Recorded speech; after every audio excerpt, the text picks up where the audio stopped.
And what makes your party different? It's a very good question. We're different because we are different. We're not seeking power to have power. We're seeking power to return it to the people.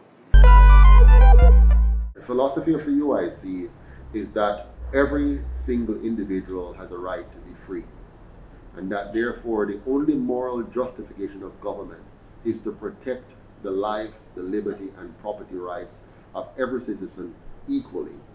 By doing so, you allow everyone the greatest amount of latitude to achieve their ultimate potential by government being an effective facilitator and not a dictator. And what makes your party different? It's a very good question. We're different because we are different. We're not seeking power to have power. We're seeking power to return it to the people. If you look at us carefully, if you read our manifesto, everything about it is about the people. We're not making empty promises. We're offering a new system, a change, a complete change of the political system that will for the first time put the power in the hands of the people. We're not using statements like people power for joke. When we say my body, my choice, we mean that. We mean the Jamaican person must have full autonomy over their body. When we talk about the rights of children, we mean that. We're going to make sure children are fed and educated in a way that makes them powerful and productive. When we talk about property rights, we mean that. We're going to make sure that the ordinary citizen now has a property in Jamaica, and has a decent one, with running water, with a decent kitchen, a decent living room. We're going to respect the Jamaican people, something that they've never had. If you go to any of the major politicians' homes, they're beautiful. They have nice tiles, they have nice manicured lawns, they have chandeliers, they have high walls, they have lights on their wall, they have dogs. But the Jamaican people, they have left without these things. Look how they treat our country. This should be our home. This should be the politicians' home, the all of Jamaica. But they have left the Jamaican people in squalor while they live in opulence. This is the end. This is the end of that colonial master-slave kind of system where a few sit at the top and milk everybody else at the bottom. We're now going to turn it on its head and put the Jamaican people on the top and politicians at the bottom.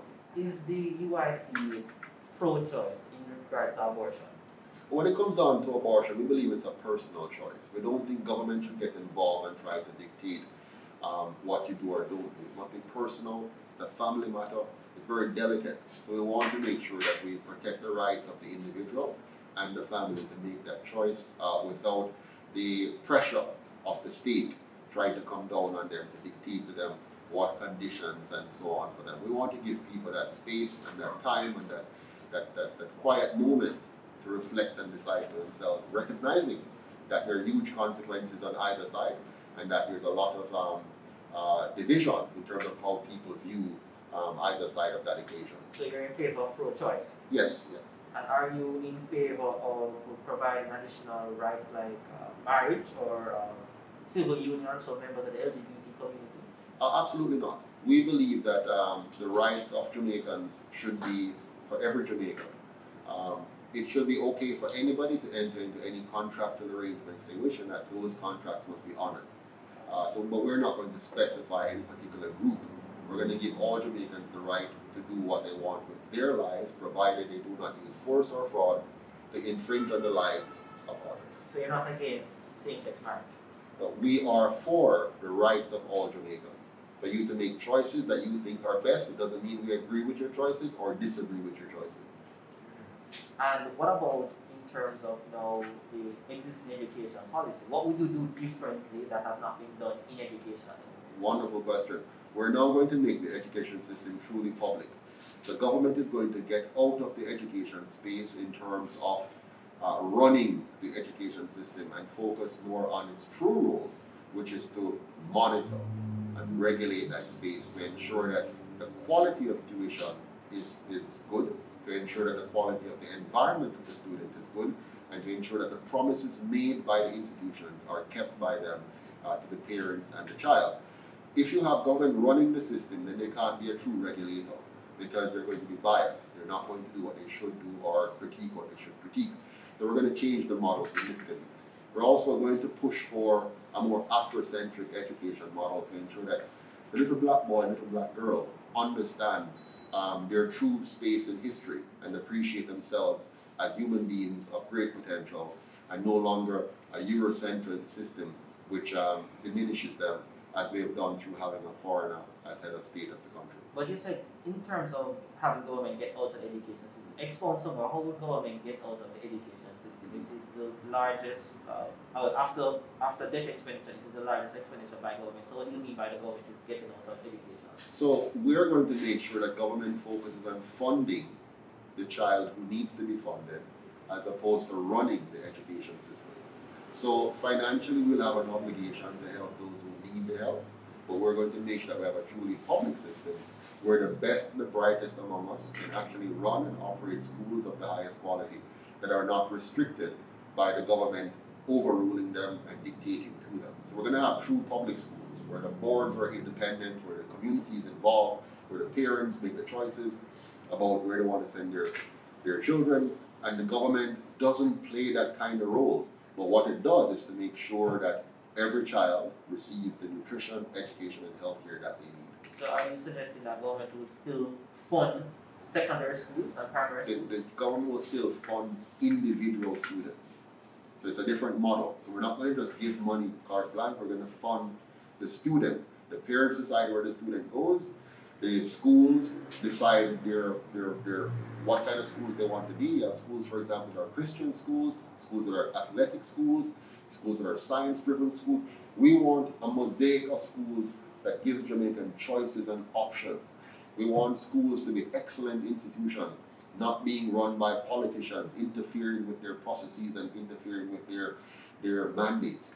So we want to revitalize or revolutionize rather the school system to focus on excellence as opposed to focus on political dictates. The government now role is to make sure that every child is in school, that every child receives a quality education, and every child is paid for to receive that education, but not get involved in running and dictating and politicizing even the educational system. So if I understand you clearly, you are suggesting that the government should in turn fund individuals' ability to enter school and not fund the schools themselves? Exactly. So the money follows the child. The child by themselves. But couldn't one argue then that that puts smaller schools at a disadvantage because there are existing students who may want to go to more established traditional schools? In any system you choose, you're going to have trade-offs. So you can currently have a system that's failing, which fails 70% of the students, or you can have one that works. We're going to focus on one that works. And what we're going to do is to make sure that the parents is back in the driver's seat. They choose where their children goes. And the money that the government provides follow that child, so that the parents is protected, the child is protected, and the school now has to prove itself. So a school that is not performing well, of course, will struggle. And they have to find out how to do well. And that's going to bring up the quality of our schools and give our parents more choice and our students more opportunities to succeed. What about healthcare? Are you for free healthcare? We don't call anything free in the UIC because that is misleading. Healthcare cannot be free, education cannot be free. What we're going to do is to make sure again that we have a true public healthcare system that is run by boards that are truly boards, that are not politicized, but rather are run to be efficient and effective hospitals and clinics that provides quality service. And we're going to put the power back in the hands of the people to choose where they go for healthcare. So for example, in the current model, healthcare professionals can treat customers with disdain because there's no consequence to that. In the UIC model, the patient can choose where they want to go and the money will follow them. And so those who provide good quality services will have more patients, and those who provide poor quality services will have less patients. And the overall industry will continue to improve aggressively because they want to make sure that they're delivering quality to patients, and patients will know that they now have the power to decide what happens in these institutions. And how would you solve the issue of crime, for example, that is taking place over the last 40 years? Excellent question. Crime in Jamaica is largely driven by our education system, our political system, our economic system. All three of which are largely impacted by the political system that we've put in place. So the UIC is going to change the system from what it is now to a non-partisan constitutional republic that will put in the kind of checks and balances that we need to make sure the other sectors work. We realize that we have a serious problem in the home. again, because of our education system. The system that fails the people daily, yearly, because most of our graduates do not have the competencies that they need to even be basic productive employees. They don't have the comprehension skills, they don't have the analytical skills, they don't have the reasoning skills. So you must fix your education system, because this is where parents come from. You know, they're the ones that are going to raise children. And most of our homes are single parent homes. So again, why is that? We need to make sure that our homes are so structured that we can have both parents at home and so on. Now, we're not going to fix that overnight. So we have to start by making sure that those leaving our school system have a program that's going to help them. So the UIC has a youth employment program that will ensure that every single child that leaves high school and isn't going on to college or university or a trades program goes into that program and is immediately employed. A form of apprenticeship, which gives them some money and gives them a chance to learn very important job skills. And they don't leave that program until they actually find a job that is suitable for them. So that will relieve the gangs of access to our young people. We also need to change our police force from a police force into a police service, which is actively engaged at the community and social level, that will allow the police and the people to build a bond and a connection. We have to retrain our police to be service-oriented as opposed to be force-oriented. We have to retrain our police to respect the Jamaican people that they're supposed to serve and protect. We have to retrain the police to focus on intelligence and to use that effectively. And then we have to make sure that they're paid properly, that they're paid at a level that reflects the kind of risk that they take and the kind of important work that they do. So when we fail, we have to pay teachers and police officers at a level that understands that they are the front line of the society that we create. When you have good policing and good teaching, a good school environment, a good community environment, you reduce crime and you increase productivity and you make the country a better place for everyone.